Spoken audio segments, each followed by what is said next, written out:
नमस्कार. BA भाग 2 लोक प्रशासन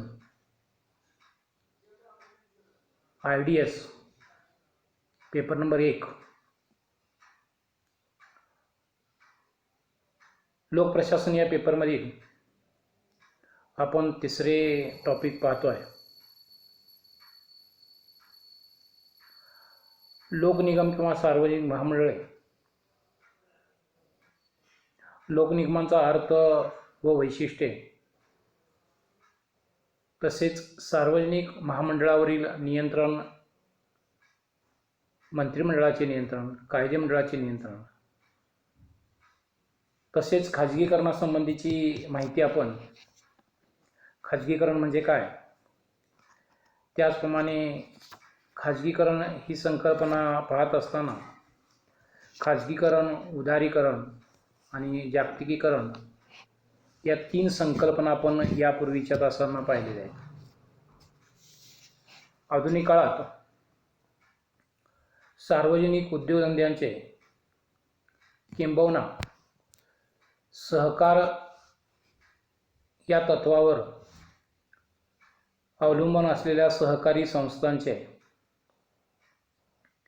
खाजगीकरणाचे तत्व स्वीकारले दिसून येतं आणि त्यामुळं खाजगीकरणाच्या तत्वाला विशेष महत्त्व प्राप्त झालेलं आहे. खाजगीकरणाच्या तत्वामुळे कोणकोणते परिणाम होतात किंवा खाजगीकरण करण्याचे उद्दिष्ट काय, या दृष्टिकोनातून आपण भाग पाहणार आहोत. त्याचप्रमाणे भारतातील खाजगीकरण या संकल्पनेचाही थोडक्यात आढावा घेणार आहोत. आधुनिक काळातील 20-25 वर्षापासून जगातील अनेक राष्ट्रांनी आपल्या अर्थव्यवस्थेत खाजगीकरणाचे तत्व स्वीकारले दिसून येतं. हे खाजगीकरणाचे तत्व स्वीकारण्यामागे काही उद्दिष्टे असलेले दिसून येतात. ही उद्दिष्टे किंवा खाजगीकरणाचे परिणाम आपणास पुढील प्रमाणे सांगता येतील. पहिला मुद्दा येतो तो म्हणजे आर्थिक सेवांचे कार्यक्षमता वाढवणे. सामान्यतः राष्ट्राच्या आर्थिक व्यवस्थातील आर्थिक सेवांची कार्यक्षमता वाढवण्यासाठी खाजगीकरणाचे तत्व स्वीकारले जाते. खाजगीकरणामुळे उत्पादन क्षमतेत वाढ होऊन उपभोक्त्यांना त्याचा अधिक लाभ होऊ शकतो. उत्पादन घटकांचा अधिक कार्यक्षमतेने वापर करण्यासाठी ग्राहकांच्या हक्कांचे संरक्षण करण्यासाठी खाजगीकरणाचे तत्व अनेक देशांनी स्वीकारलेले दिसून येते. France, Japan, Canada, Germany, Italy, तुर्कस्तान, ब्राझील, कोरिया, चिली इत्यादी देशांनी खाजगीकरण स्वीकारून औद्योगिक व आर्थिक प्रगती केलेली दिसून येते.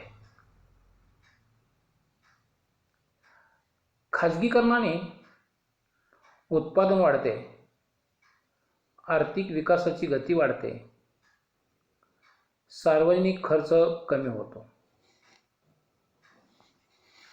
दुसरं उद्दिष्ट ते म्हणजे खाजगीकरणामुळे सार्वजनिक उपक्रमांचा तोटा कमी केला जातो.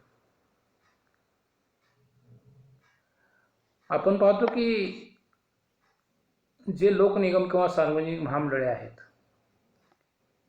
ही महामंडळे तसंच सहकारी संस्था या बहुसंख्य तोट्यामध्ये असलेले दिसून येतात. एस टी महामंडळ असेल, इंडियन एअरलाइन्स असेल, यासारख्या सहकारी संस्था, सार्वजनिक महामंडळे किंवा अनेक सहकारी संस्था आपण पाहतो की तोट्यामध्ये असलेले दिसून येतात. आणि हा तोटा कमी करण्यासाठी या उद्योगधंद्यांचे खाजगीकरण करण्याचे तत्त्व स्वीकारले जाते. खाजगीकरणामुळे सार्वजनिक उपक्रमांचा तोटा कमी केला जातो. बांगलादेश, मलेशिया या राष्ट्रात सार्वजनिक उद्योग हे खाजगी उद्योजकांना देण्यात आल्यामुळे शासनावर पडणारा प्रचंड आर्थिक ताण नाहीसा झाला. सार्वजनिक उपक्रमांचा तोटा कमी करण्यासाठी खाजगीकरणाचा मार्ग चांगला आहे. आपण पाहिलं आता लॉकडाऊनच्या काळामध्ये एस टी बंद असल्याने लोकांचे, कर्मचाऱ्यांचे पगार भागवणे सुद्धा एस टी महामंडळाला शक्य होत नव्हतं. त्यासाठी महाराष्ट्र शासनाने आर्थिक मदत करावी लागली. म्हणजे खाजगीकरणामुळे सार्वजनिक उपक्रमांचा जो तोटा आहे तो कमी करण्यास मदत होते. हे एक उद्दिष्ट खाजगीकरणाच्या पाठीमागील किंवा हे एक परिणाम खाजगीकरणाच्या पाठीमागील असलेला दिसून येतो. तिसरा जो मुद्दा आहे तो म्हणजे सार्वजनिक कर्जांचा बोजा कमी करण्यासाठी खाजगीकरण उपयुक्त ठरते. खाजगीकरणाने सार्वजनिक उद्योगातील तोटा कमी होतो. विविध देशात 20व्या शतकाच्या उत्तरार्धात वीज, पाणी, दूध, वाहतूक अशा सार्वजनिक उपक्रमात म्हणजेच लोकनिगम किंवा महामंडळात प्रचंड प्रमाणात भांडवलाची गुंतवणूक केली. परंतु या विविध लोकनिगमात तोटा येऊ लागल्याने ते चालवणे शासनाला अशक्य झाले. त्यामुळे त्यांचा कर्जबाजारीपणा वाढला. त्यातून बाहेर पडण्यासाठी विकसनशील राष्ट्रांनी नाणेनिधी, जागतिक बँक यांच्याकडे धाव घेतली. या संस्थांनी कर्ज देताना कर्जबाजारी राष्ट्रांनी अर्थव्यवस्थेच्या पुनर्रचनेचा कार्यक्रम स्वीकारला पाहिजे अशी अट घातली. ब्राझील असेल, चिली असेल, मेक्सिको असेल, अर्जेंटिना अशा 30 राष्ट्रांनी जागतिक बँकेकडून आर्थिक मदत घेऊन त्या बदल्यात आर्थिक पुनर्रचनेचा कार्यक्रम स्वीकारला. 1951 साली भारतावरही अशीच परिस्थिती ओढावली. देशात बंद पडलेले उद्योग चालवण्यासाठी विकसनशील राष्ट्रांना जागतिक बँकेने सुचवलेल्या खाजगीकरणाचा मार्ग भारतालाही स्वीकारावा लागला. खाजगीकरणाने लोकनिगम खाजगी लोकांच्याकडे चालवण्यास गेल्यामुळे त्यांचा कर्जाचा बोजा कमी झाला. उदाहरणार्थ मेक्सिकोमध्ये 236 लोकनिगमांची खुली विक्री करण्यात आली. तुर्कस्तानने 200 शासकीय उपक्रमांचे तर पाकिस्तानने 50 सार्वजनिक महामंडळांचे, चिलीने 24 सार्वजनिक उपक्रमांचे खाजगीकरण केले. त्यामुळे त्यांच्यावरील सार्वजनिक कर्जाचा बोजा कमी झाला.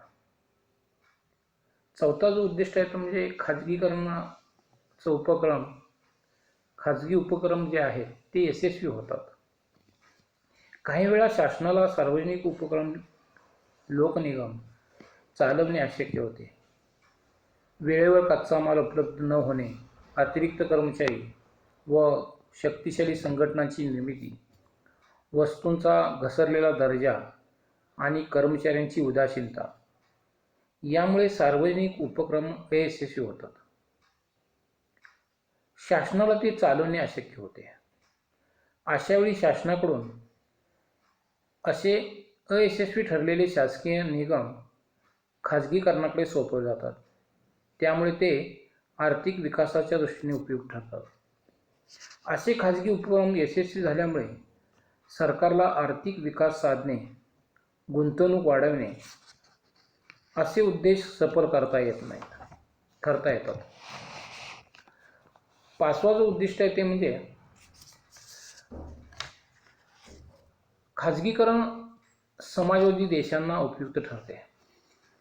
सोव्हिएट रशियासारख्या विघटन होत असणाऱ्या देशात विशिष्ट संस्थात्मक रचनेत खाजगीकरणाला प्राधान्य दिले गेले.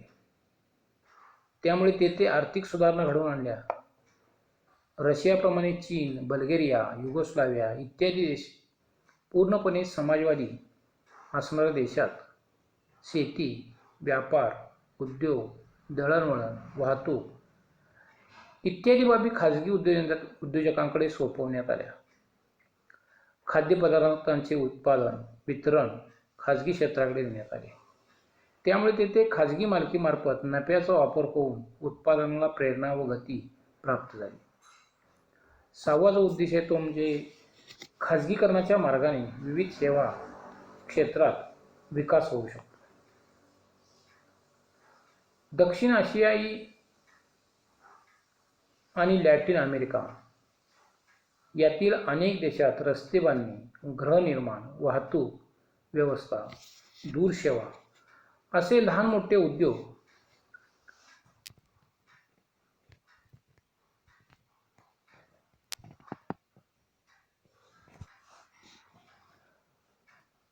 खाजगीकरणाकडे चालू ठेवलेले दिसतात.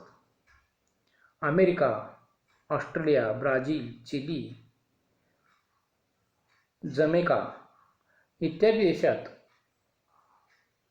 वीज व्यवस्था, बँकिंग व्यवस्था, वाहतूक व्यवस्था, अग्निशामक व्यवस्था, महामार्ग, रस्ते निर्मिती, वन संरक्षण, डाक तार विभाग, दूरसंपर्क सेवा, वित्तीय व्यवस्था या सेवा खाजगीकरणाद्वारे समाधानपूर्वक चालवतात. शेवटचा उद्दिष्ट आहे तो म्हणजे आर्थिक पुनर्रचनेचा मार्ग म्हणजे खाजगीकरण. जागतिक बँक आणि जागतिक नाणेनिधीने अविकसित व विकसनशील देशांना आर्थिक पुनर्रचनेसाठी खाजगीकरणाचा मार्ग सुचवलेला आहे, ज्यामुळे त्यांच्या आर्थिक विकासाच्या मार्गातील भांडवलाची समस्या सुटू शकेल.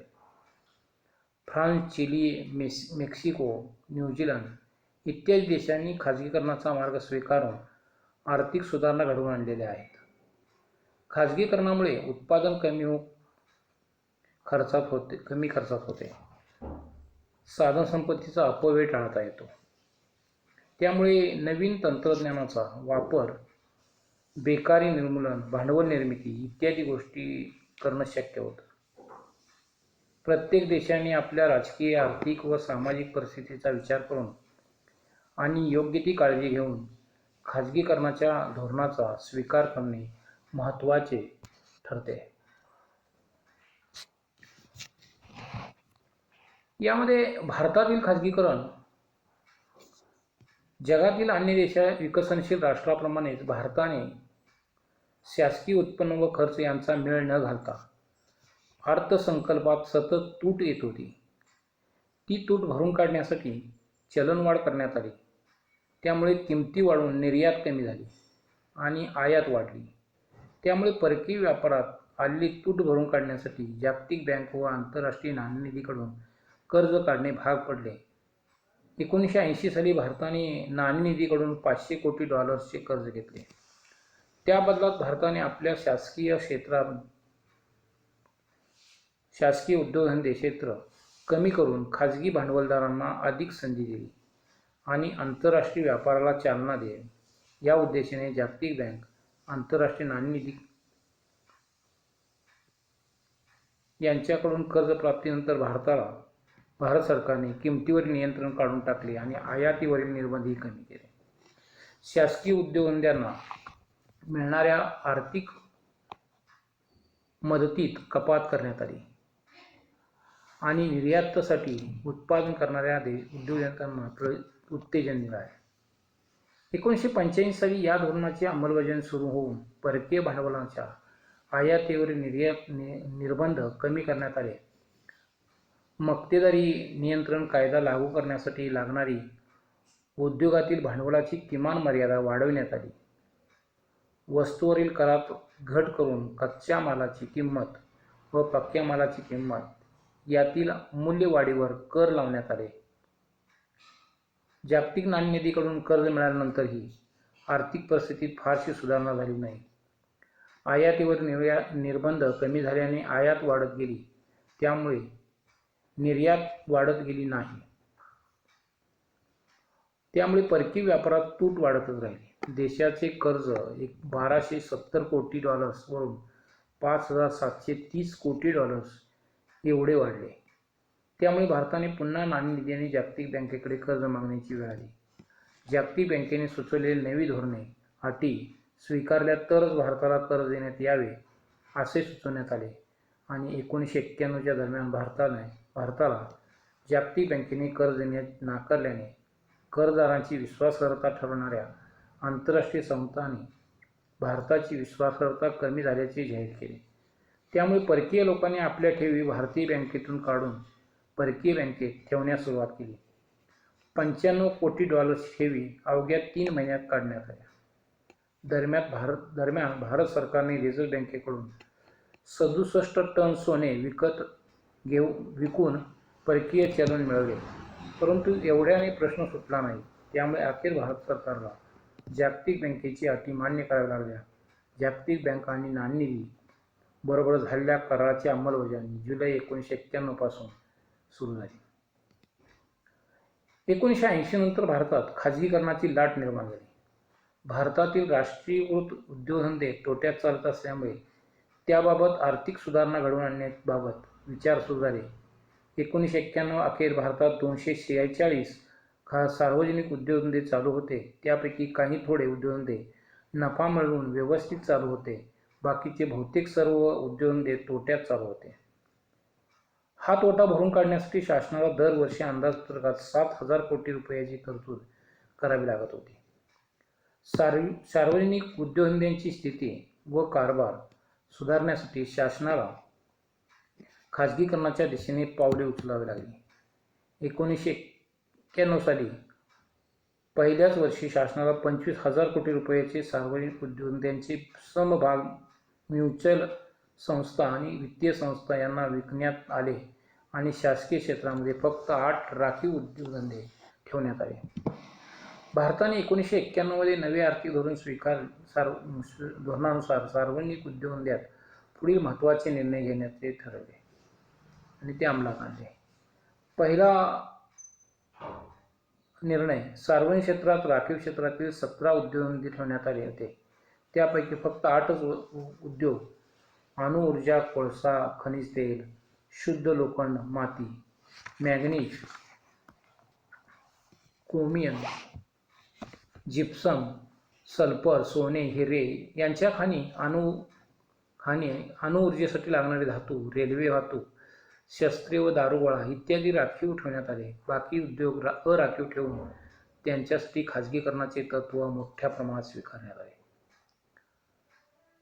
दुसरा जो निर्णय घेण्यात आला तो म्हणजे सार्वजनिक क्षेत्रातील आजारी उद्योगधंद्यासाठी जे धोरण असेल तेच खाजगी क्षेत्रातील उद्योगधंद्यासाठी अंमलात आणले जाईल.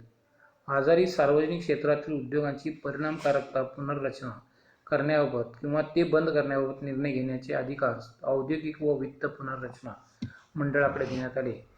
1998 साली या मंडळाने केंद्र सरकारची 82 आणि राज्य सरकारची 225 प्रकरणे हाताळली. तिसरा जो निर्णय घेण्यात आला तो म्हणजे 1988 साली सुरू झालेली ज्ञापनावर ही संकल्पना स्वीकारण्यात आली. नियंत्रण कमी करून जबाबदारीची गुंतवणूक वाढवणे, निश्चित केलेली उद्दिष्टे प्राप्त करणे हा उद्देश ज्ञापनावर पद्धती स्वीकारण्यामागे आहे. ज्ञापनापर पद्धतीमुळे सार्वजनिक उद्योगांचा दर्जा उत्कृष्ट, अतिशय चांगला, न्याय्य आणि अपूर्ण या पद्धतीने समजून येतो.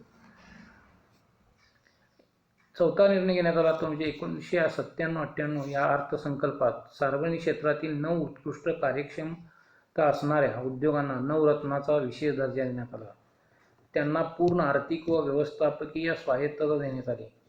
भांडवल उभारणी, भांडवल खर्च, व्यवस्थापन यासंबंधी आर्थिक योजना व कार्यात्मक स्वायत्तता जाहीर करण्यात आली. पाचवा जो निर्णय घेण्यात आला तो म्हणजे भारतातील खाजगीकरणाच्या कार्यक्रमामुळे मध्ये प्रमुख सूत्र म्हणजे नफा मिळवणाऱ्या सार्वजनिक उद्योगांचे निवडक संख्येत शासकीय भागांची निर्गुंतवणूक करणे हे होते. नवीन आर्थिक धोरणानुसार सरकारने 91-92 मध्ये निर्गुंतवणूक करण्याचा कार्यक्रम जाहीर केला, परंतु सरकारला अपेक्षेप्रमाणे यश आलं नाही. सरकारला त्याच्या निर्धारित लक्ष्यापेक्षा कमी रक्कम निर्गुंतवणुकीपासून मिळाली. सार्वजनिक क्षेत्रातील उद्योगांच्या समभागाची निर्गुंतवणूक होण्यासाठी सरकारने 1993 साली श्री रंगराजन आणि 1986-96 साली जी.व्ही. रामकृष्णन यांच्या अध्यक्षतेखाली निर्गुंतवणूक आयोगाची स्थापना करण्यात आली. या आयोगाचे आत्तापर्यंत 8 अहवाल सादर झाले. त्यात 43 उद्योगधंद्यांचा समावेश होता. 20 उद्योगधंद्यांना विक्री वाढवण्यासाठी विषयी तर काही उद्योगधंद्यात निर्गुंतवणूक करू नये म्हणून शिफारस करण्यात आल्या. 1998 मध्ये आणखी 10 उद्योगांची निर्गुंतवणुकीसाठी शिफारस करण्यात आली. 2000 मध्ये 1300 कोटी रुपये संचित तोट्याच्या एअर इंडिया या लोकनिगमाच्या खाजगीकरणाची केंद्र सरकारने घोषणा केली. जगातील जागतिकीकरणाशी तुलना करता भारतातील खाजगीकरणाची प्रक्रिया सुरू होऊन फार थोडा काळ झालेला आहे. मिश्र अर्थव्यवस्था स्वीकारलेल्या आपल्या देशात शासकीय उद्योगात प्रचंड गुंतवणूक झालेली आहे. त्याचा अपयशातून भारत खाजगीकरणाची संकल्पना स्वीकारण्यात आलेली आहे. जागतिक बँक, आंतरराष्ट्रीय नाणेनिधी अशा वित्तीय संस्थांच्या दबावामुळे भारताला खाजगीकरणाचा मार्ग स्वीकारावा लागला आहे.